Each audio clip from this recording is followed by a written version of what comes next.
Hello everyone. In this video, we will look at what is the difference between passing primitive parameters to a method versus passing reference parameters like objects, strings, or arrays to another method. Okay. Before that, let us just have a look how primitive data types are stored. Primitive data types are stored by value. What this means is, if I declare a variable x of type int, okay, a memory location is allocated, specifically in int, it's 4 bytes of memory location is allocated, and the value 5 is stored in that particular variable. That is, the value is stored in that memory slot. When I make a new variable y and I say assign the value of x to it, so we have a variable y with 4 bytes of memory and the value of x, which is 5, is copied over to y. Okay, so variable y also has 5 in it. After this point, there is no connection between the variable x and y. So now if we go and change the value of x to 50, then only the value of x changes to 50, whereas y remains as 5. Okay, this is just to show that primitive data types are stored by value. That is, the value is stored in x and the value is stored in y. Versus reference data types. Now, reference data types are stored by reference. What does reference mean? Reference basically just means that it stores the address of where the actual value is stored. Okay, so if I create, suppose city is a class which has one instance variable population. So when I create a new object C1 of type city, what happens? C1 stores the address of the memory location which will have the value. Okay, C1 directly does not store the value. So that is why we say these data types store the reference, or they store the address of the memory location where the value is present. Okay, so I have made a new variable C1 of type city. So C1 is a variable which holds the address where the population variable is present. Whenever we make a new object, the initial values are default to the default 0. So for population, which may be of type int or long, the default value would be 0. Okay. Now, if we make another variable or another object C2 of type city, the same thing happens. C2 is a variable which stores the address where the new instance variable population is stored. Okay, so this is a different memory address. Now, if we say C1.set population 10,000, so we say for the object C1, okay, set the population to 10,000. So it goes to C1, finds the address. From this address, it knows how to access the population instance variable, and it will set the value to 10,000. Okay. So if we print C1.population, what do we get? Object C1, address is here, go to that location, read the population value, which is 10,000. Fine. At this point, if we print C2.population, same thing happens. We go to C2. C2 gives you another address. We go to that memory location. We read the value of population, which is currently 0. Okay. Now, if we do, say C2 is equal to C1. What does the assignment equal to? Is the assignment operator, which works right to left. That means it will take the value present in C1. What is the value present in C1? It is an address. Do note, it is an address. So this address, okay, this address will get copied to C2. So now whenever we will access C2, C2 is going to read this address, go to that particular memory location and read values for us. Okay, because it is storing the reference, or because it is storing the address, whenever we use the assignment operator, the address will get copied over. Okay, so we now have a situation like this: C1 pointing to address 1 and C2 also pointing to address 1. This particular memory location is no longer referenced by any object, and it will get garbage collected by Java at some point of time. Okay, so now if we print C2.population, what should we get? C2, come here, read the address, says go to address 1. So it will go over here and print 10,000 for us. Okay, I hope this concept is very clear, that primitive data types store the value, whereas reference data types store the reference, or they store the address where the value is present. Okay, now based on this knowledge, now we will see when we pass primitive data types to a method, okay, what happens?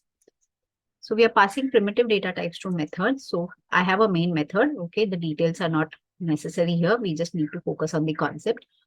This main method has a local variable called age with the value 25, data type int. Int is a primitive data type, so it is going to store the value directly over here. So age variable will store 25 int. If I print age at this point, very clear, it's going to print 25. Now I'm going to call a method called update age, and I'm going to pass this age as a parameter to that particular method. So let's see the update age method. The update age method takes one int parameter, and here the formal parameter is called a. Now what happens here? A, okay, the age value has to get passed to a. These are primitive data types. Note, okay, so a will become, there will be a memory location for a. The value, whatever is present in age, will get passed to a. What is the value present in age? 25. So 25 will get passed to a. Fine. We are passing by value only. Even for reference data type, we are passing by value. But the value stored here currently is the actual value 25. So that 25 gets passed. Now in the method, if I print a, it will print 25. If I change a, so I say a is equal to a plus 5. So 25 plus 5 is 30. So the box A will now contain 30. Okay. If we print a again after this point, it is going to print 30. Fine. Now this method finishes. We come back to the main method. Now at this point, if we print age, what would we get? Okay, the diagram clearly shows the variable age did not change at all. We made changes only to the copy of that variable in A, right? So at this point, age still remains 25. Okay, so the idea here is if you make any changes to this parameter A in the method, those changes are not going to get reflected in the main method because a copy of the variable is made. The value is copied from the main method to the second method. And any changes in the method are made on that copy and not on the original variable. Okay, fine. So this is primitive data types. Now let us look at reference data types and where we are changing the content of the object. Okay, so we are passing reference data types to methods. Even reference data types are passed by value. We will just have a look now. So we have a class student, which has a variable, okay, one instance variable age. In the main method, we are creating an object of the student class. Okay, so what happens whenever we create an object? We have an object. This is a class. So it will be a reference data type. So OBJ will not store the value directly. It will store the address where the value is present. What instance variable is present in student? Age. Okay, and initially because it is int data type, the default will be 0. Okay, over here. Now, next time, what am I doing? We are changing obj.age is equal to 25. We are assigning a value of 25 to obj.age. What does the statement mean? Obj, okay, read the address, which is address 1, go to age and assign the value 25 to it. Okay, clear? We don't need to always think, okay, get the address, but just explaining it in the beginning. Now, when I print obj.age at this point, what will it print? Again, same thing, address, go here, print 25. Now, let's call the method obj.object age and pass the object to it. Fine. So update age is a method which takes a parameter of type student. Okay, so in this case, obj will get passed to local obj. What will happen here now? Local obj variable is made. Okay, the value present in obj. What is the value present in obj itself? That is address 1. Okay, so address 1 is going to get copied to local obj, which means local obj is also going to point to the same memory location which obj was pointing to. Okay, so the parameter is still passed by value. Okay, but in this case, the value is an address which is getting passed. Okay, so be very clear. that in the AP exam, they say both primitive data types and reference data types are passed by value, but the value which is getting passed is different. Okay, so in this case, it is the address which gets passed. Now, if we print local obj.h, okay, read address 1, go to that same memory location, print 25.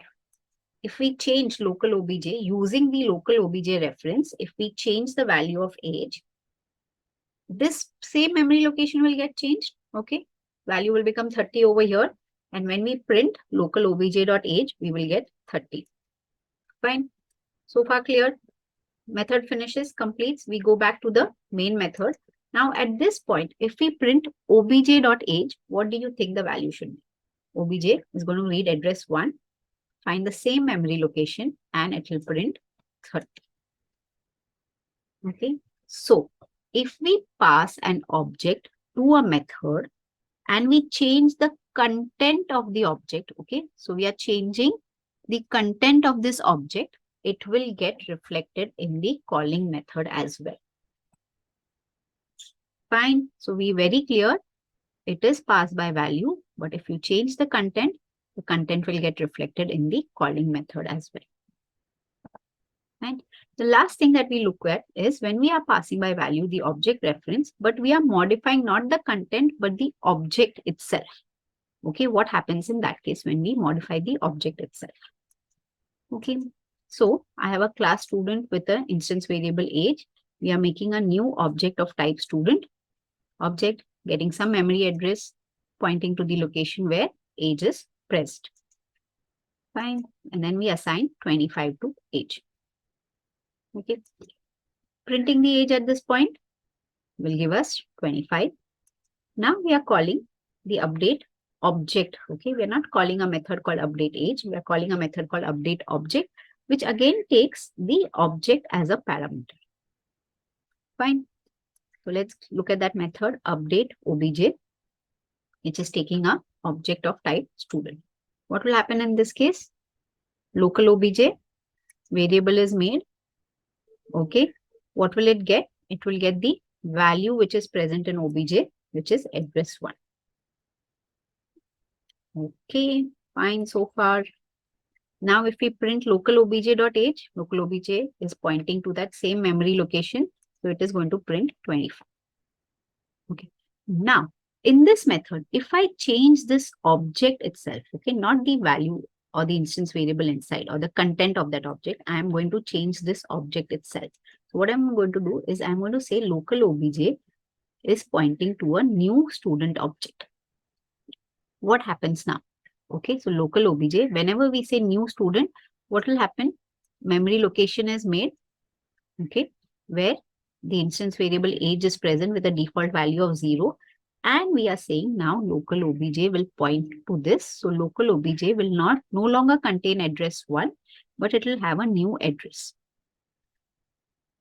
Okay, I have modified the object, local obj object itself. Now if I modify the content of this object, local obj.age is 30. Okay, the memory location changed is which is present at address 2. Okay, printing the age at this point, it will print 30. Okay, method completes. I come back to the main method or the calling method. We print the age over here. What value would we get? We get the value of 25.